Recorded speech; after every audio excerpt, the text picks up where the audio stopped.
big thing with this storm, I think, is going to be the really cold temperatures that come in afterwards. It hasn't been as cold as what it's about to be in the Northeast for quite some time. So.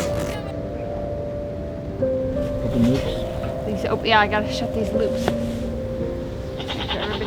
Wind chill temperatures overnight and tomorrow morning into Sunday and Sunday night around 50 below zero. Unbelievably cold in that area. It's been a while since we've seen snow in some of these places, so this is actually a really big deal. Eating into it, because these are like ropes. They're not going to want to eat it. Winter is one of the most deadly times of the year for your homestead. And in the next few days, a lot of homesteads are going to see some record low temperatures, some extreme weather, and it could mean life or death for your animals.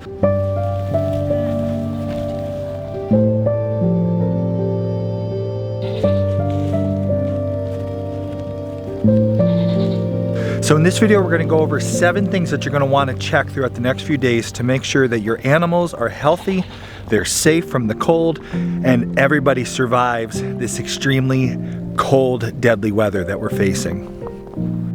I'll bring the tripod.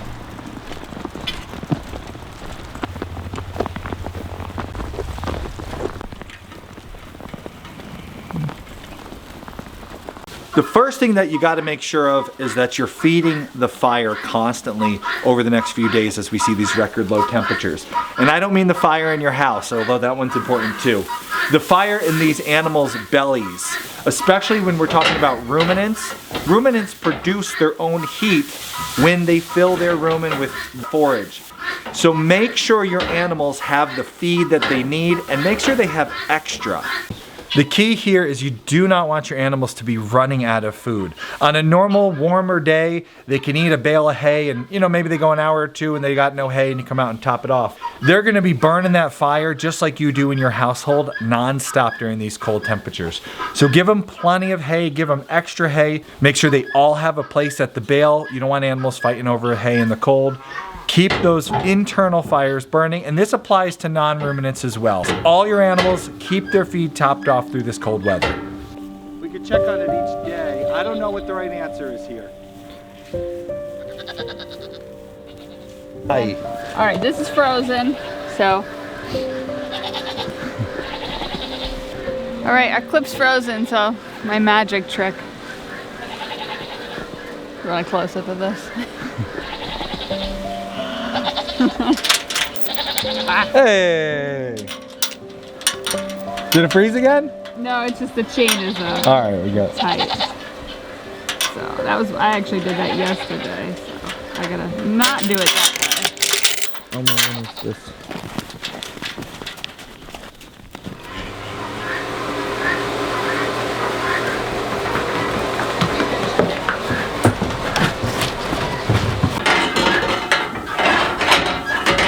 Okay, number 2, the next thing that you got to check all through the next couple days to make sure your animals are healthy and happy is the bedding in your stalls, the bedding in your paddocks. We want to make sure that your animals have plenty of clean, dry bedding. So that means you want to go to all your paddocks, all your stalls, spread some fresh, dry bedding. This can be hay, this can be straw, this can be wood shavings. But you want to have a lot. That's going to give them some insulation from the cold, hard ground. They're also going to be able to kind of burrow into it. The littler animals will be able to nuzzle into all the dry hay. And you're going to have to check it because these areas are going to get extra use. Where normally on a warmer day, the animals might lay down in the bedding and then go out into the pasture and walk around. They're going to be in this a lot of the time. They're going to be pooping and peeing. It's going to get dirty. It's going to get wet. And then it's not going to be good dry bedding. So give them plenty to work with and then check on it and dry it out. Take the muddy, nasty stuff out before it freezes and replace it with good, clean, dry stuff. It's a lot of extra work, but again, this could mean life or death. Just for your animals, period, this is important. The next really important thing when it's super cold that you got to stay on top of is water for your livestock. We see our bull Briggy, he's headed over to the water now. During these really cold periods, not only do you want to make sure there's unfrozen water for your animals, But you also want to make sure you have warmer water. They're not going to like drinking if the water is super cold and super frozen. This here is our frost-free waterer, and it's actually an on-demand frost-free water that the animals can access and use with their nose. So our bull here, Brig, he can come over and he can push down on that waterer with his nose, and it will fill up, and the water is coming from below grade, as you see he's doing here. The water's coming from below ground, so it's warm water as it comes up and it fills the little cup here. So that keeps him really happy. He's constantly has unfrozen, warm water. But just because you have a system in place like this doesn't mean it's worry-free. We have had some really cold temperatures in the past and had different frost-free waterers actually freeze. So you are going to want to check on them. And one thing you can do to improve, like this one here, I'm going to take a few minutes. I'm just going to sprinkle some hay around the base of it. Hay is a really good insulator, and all the added insulation you can have is going to be a good thing over these really cold next few days.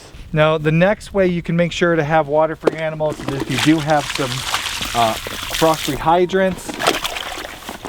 Take your bucket, wrap some hay around it. Frost-free hydrant's gonna also put some nice warmer water.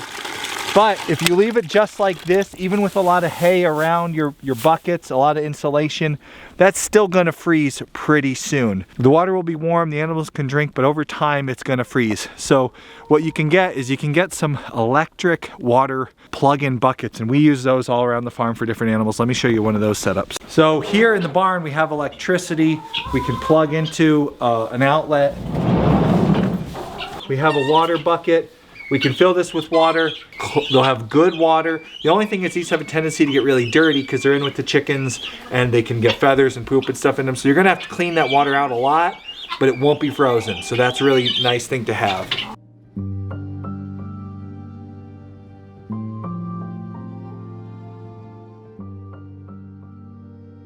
Let's talk about shelter with this crazy cold we're getting. Ideally, you have a barn that will fit everybody and all your animals are snug in the barn and they're out of the wind and out of the snow. The reality is a lot of us have a homestead with a lot of animals and not everybody will fit in our barn. The barn is a great place to put the animals that are most at risk. Anything that's at high risk and high value, put it in your best shelter. We have our most important animals, our cows and our calves. Those animals we put inside the barn, and they are out of the wind, they're out of the cold, they're out of the snow, and they got deep bedding.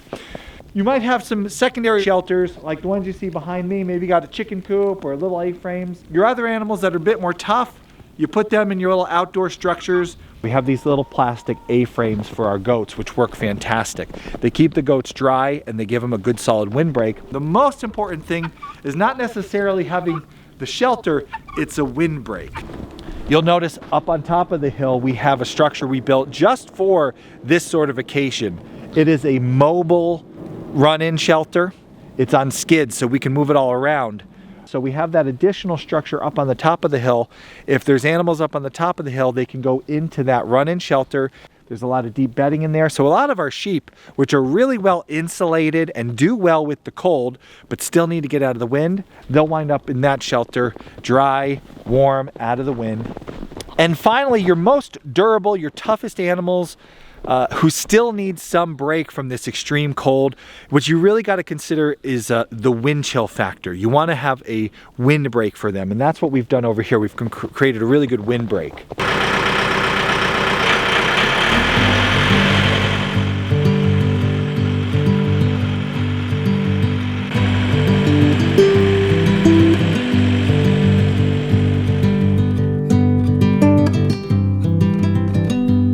Our partners, Backwoods Home, just put out a really good article in their latest issue where they talked about windbreaks, and they had some really, really good advice.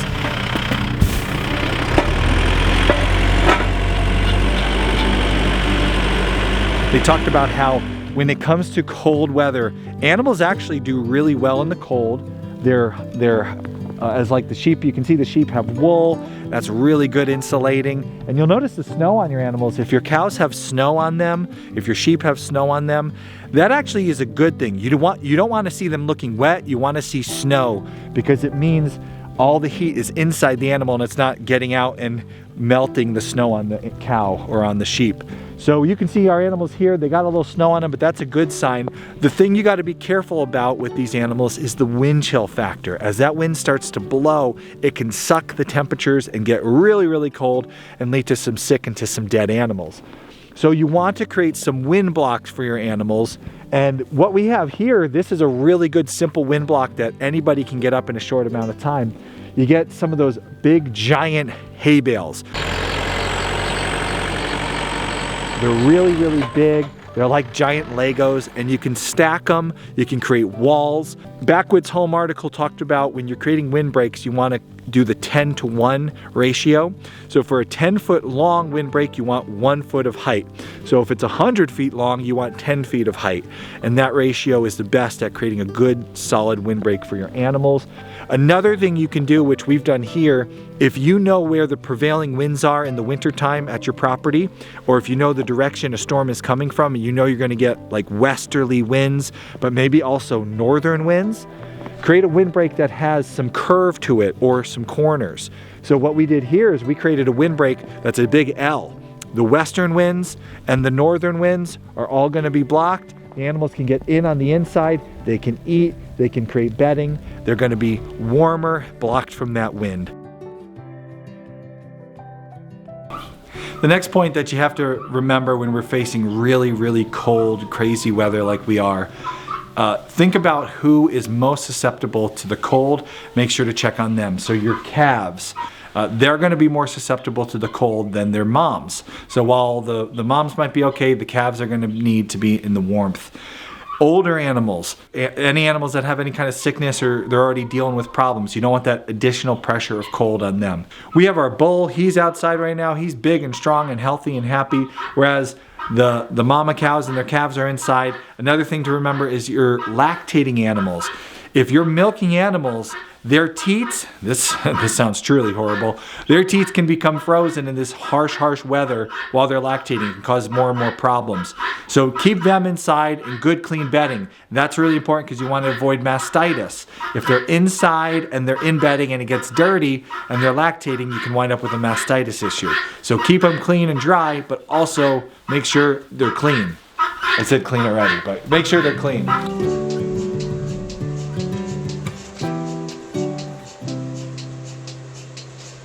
The most important advice I have for you, the biggest tip I can give you, just check on everybody more. Maybe you normally come out in the morning and in the evening and that's your routine and that's good. In the cold, cold weather, a problem can become an emergency so much quicker. So if you normally check on your animals twice a day, double it or more. And also you can do some things like installing cameras in your barn, installing sensors that tell you the temperature. So even when you're not able to check on your animals in person, check the wireless cameras, check the sensors, see what the temperatures are. Just put more eyes and go through the list of what we covered today, what you want to check on, the bedding, the water, make sure everyone's got good windbreak, and just keep an eye on making sure nobody gets where they're not supposed to be, nobody gets out. We just had some sheep today that we had to go and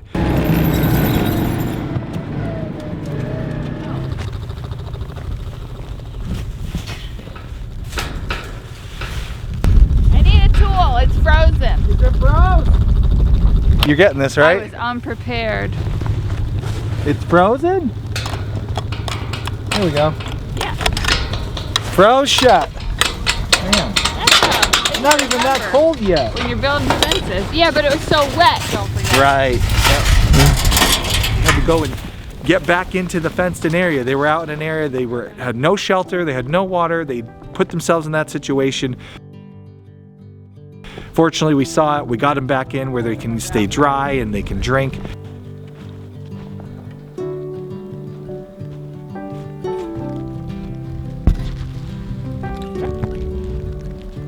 Get! Get!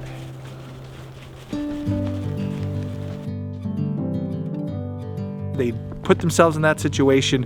Fortunately, we saw it, we got them back in where they can stay dry and they can drink.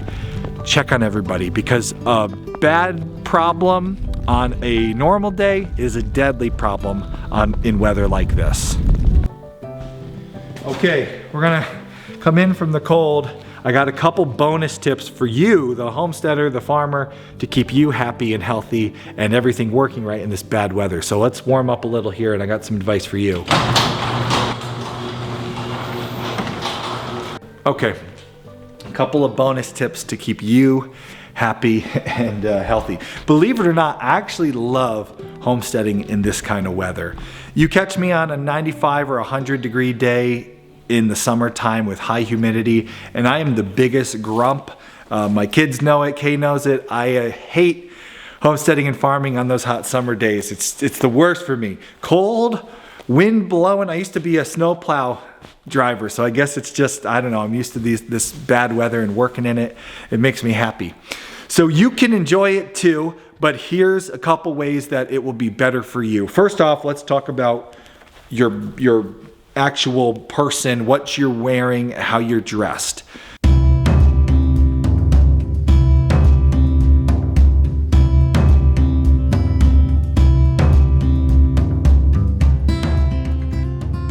Layers are your friend. So when we're dealing with really cold weather, you don't want to just have a sweatshirt on. You want to have a base layer, and then a mid layer, and then your over layer. At minimum 3 layers is best. So your base layer, you want to make sure it's not cotton. I'm actually working up a sweat. Might be cold, but wrangling animals keeps you warm. If cotton gets wet from you working and sweating, then it pulls heat from your body and it makes you cold. So have a base layer that's polyester. Just, you look in your closet, you'll find you have some kind of piece of clothing that's polyester or spandex, something like that. That against your skin is gonna keep you warmer. So don't wear cotton against your body. That, as they say, cotton kills. Your mid layer, I got a fleece on, so I got a poly base layer. I got a nice fleece mid layer with a high collar to keep that wind out. And then my outer layer is a nice insulated Homesteady jacket, which you can get. I'll link to some of our Homesteady swag. With a hood. You'll notice with my head, that's where a lot of heat is lost. I keep a nice Homesteady warm cozy hat. You can also buy that. I'll link to that below. With the hood, again, 2 layers. This is soaking wet. This is nice and dry, and my hair is totally dry. So layers with your head. Living the dream. Your gloves, you're gonna wanna make sure to have nice warm pair of gloves or mittens, maybe both. Again, not something that's gonna make your hands cold, nothing rubbery, or normally we use like rubber gloves in the barn, but that's gonna suck heat. So something warm. Your feet, if you get really cold feet, you'll notice I have really big insulated boots. Inside those boots, again, layers. I have 2 pairs of socks on. Your base layer wicks the moisture away. If you don't have a fancy pair of wicking socks, just get a pair of dress socks. Those are usually like a polyester and they'll wick the moisture away. And then a fuzzier, warmer pair of socks over that. And then a good pair of boots. That'll keep you warm. Same goes for my pants. I have a base layer and then I have a mid layer and then this heavy pair out. If you layer and you wear smart fabrics, you will not be cold, especially as you start working out in these temperatures. You will stay warm, and when you're warm, you're comfortable, you're happy, life is good. That's how to keep you happy and you moving. Let's also, I got a couple tips if you got any equipment to work with in these cold temperatures to keep that running and you not cursing out your broken equipment.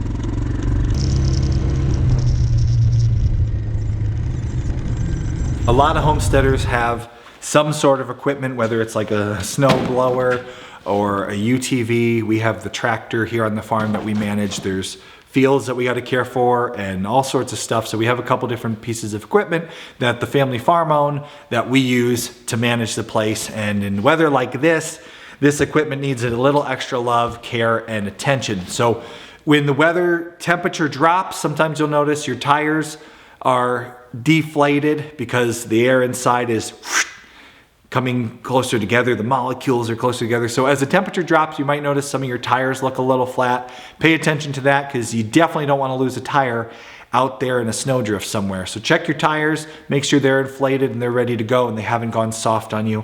Another big important thing in the cold, you want to make sure that your fuel tanks are full. You do not want to run out of gas anytime or diesel anytime with these machines. It can be bad for them, but it's especially bad in the cold. If you're running on a piece of equipment that is diesel operated, they have filters in them, and if you run them out in the cold, those filters can get plugged up with water that freezes, you'll have ice, you'll have all sorts of gunk. And not only will you have to replace that filter, but you'll have trouble starting it. It's a huge ordeal. So make sure you top off your fuel, you check your tire pressures, you run your glow plugs before you start everything. And if you can keep your machines in an area that's insulated, in an area that's out of the cold, you'll prevent problems that way as well. So a little extra attention to you and your equipment goes a long way in this horrible cold weather.